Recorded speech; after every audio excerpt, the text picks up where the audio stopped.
Clemson is going to lose their first game of the season. I hope I'm not breaking news to you, Tiger fans. You're not going to walk into Atlanta and beat the preseason national title favorites. That be Kirby Smart and the Georgia Bulldogs, who I haven't made my national championship pick yet. I'm struggling to get off of Georgia. I really am. So Clemson's going to start the year 0-1. Then they play Appalachian State at home. Better not lose that game, Dabo. Then they play NC State. That's a game they could absolutely lose. They're at home, though. Death Valley. Probably lean towards the Tigers. I love what Dave Doran has done this offseason. Grayson McCall, they've got a nice array of weapons. Kenton Gibbs, a locked-on Wolfpack, thinks it's one of the best they have had in several years over there. And I tend to agree with him. They got to put it together on the field. But, man, Dave Doran, high-floor program. Can he get through that next ceiling? We'll see if Grayson McCall is the guy to do it. He's got a veteran quarterback coming from the Group of 5 ranks. I have seen crazier things happen in the world of college football. But Clemson at home. Now, this is a program that is under pressure, but not hot seat pressure. Right? Dabo's got a lot of equity with the fan base. You know why? Because he's won a lot. Win equity is a term you hear a lot. Dabo Swinney has a lot of that because he won 2 national championships in a 3-year span. Sorry, just clearing my throat there. So he has a lot of support.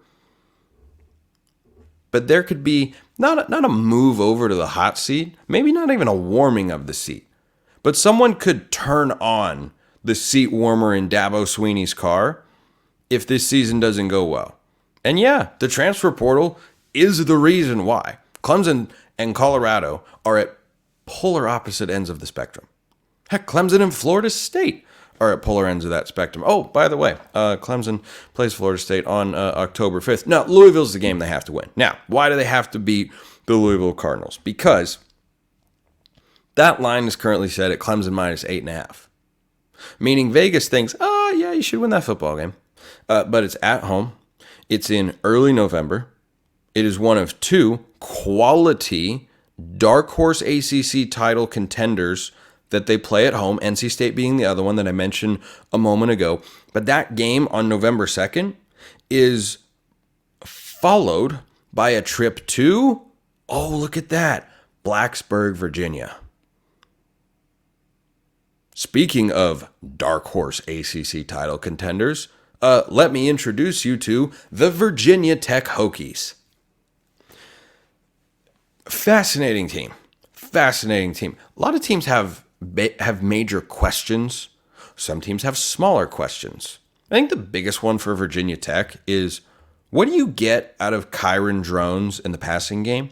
Because if you get something good, doesn't have to be great, doesn't have to be elite, doesn't have the best thing you've ever seen, doesn't even have to be what Kyron Drones is ultimately capable of and can one day be as a Virginia Tech quarterback. But do you just get a little bit more efficiency? Do you get a little bit more consistency there? Because if you do, Virginia Tech becomes a very interesting team. So Clemson has to play all 3 of those dark horse ACC title contenders, and you have 2 of them at home. You got to win those football games. And Louisville has a good football team. That's a good coach. That's a capable quarterback who, when healthy, historically, Tyler Shuck is the name I'm referring to here, has won football games. So that Louisville game sets the stage to go on the road against Virginia Tech the following week. So if you follow what I am predicting here loosely, not officially, for Clemson's schedule at this point in time, their path to going 10-2, being in the playoff conversation, getting into the college football playoff, relies very heavily on winning that Louisville game. You can make the same argument for NC State. I'm not going to push back on you there. I think Clemson will have that little bit of extra juice after losing to Georgia. I think it could be kind of a butt kicking, frankly, week 1 in Atlanta. And so when they get back to Death Valley, they're going to play with their hair on fire. But then they'll be settling into the season. They'll have a Virginia. They'll have a Wake Forest. And then it's Louisville. Where's Louisville going to be at that point in the season? Top 25? Could be. That's not out of the realm of possibility. I bet you Louisville fans would say, yeah, we should be top 25. Early November? Yeah, should be in that sort of range.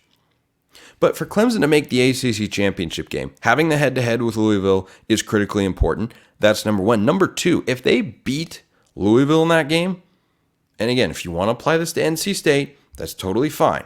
I'm focusing on Louisville here.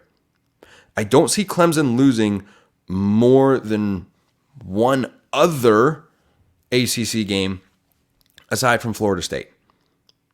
Clemson could be 9-3 and make the playoff. Spencer, you're being crazy. No, really not. Because making the conference championship game generally requires 2 or fewer league losses. So the Georgia game doesn't matter for their ACC title hopes.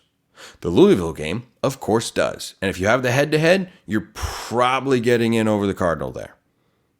And if you have the head-to-head over NC State, well, that's another one that you can knock off. There's no Miami on this schedule. They play Florida State in a marquee game on October 5th. Oh, boy. That's going to be a heck of a football game. That game is down in Tallahassee, though. So, do I expect Clemson to win? No. I expect them to lose that football game. Which then brings me to my next point.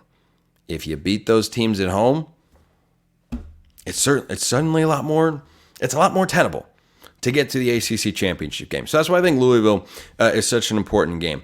It's not the worst ACC schedule on here because you are Clemson, so of course you don't have to play Clemson. You don't have to play Miami, who everyone expects to be good, myself included.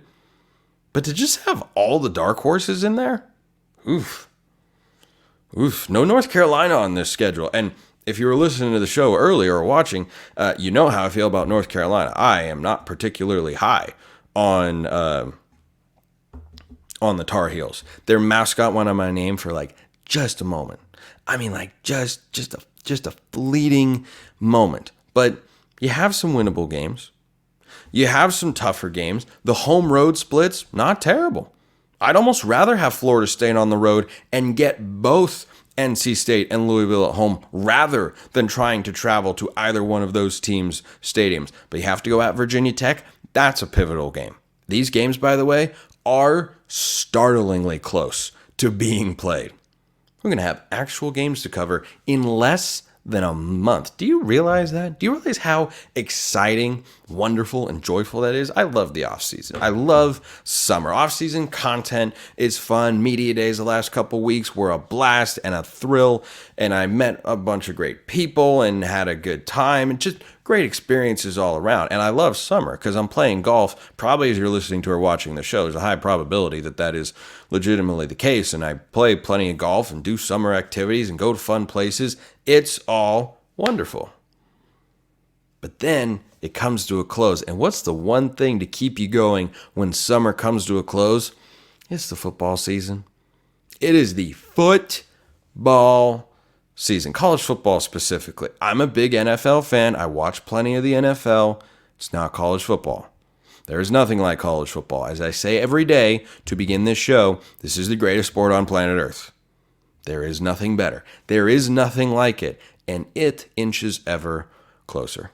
So many big games. If there's a big game breakdown that you want from me here on the show, just let me know. YouTube comments, X, formerly known as Twitter, at @SMcLaughlinCFB, always available. DMs and mentions wide open. Appreciate everyone listening. I'll see you next time. And until then, hope you have a wonderful rest of your day.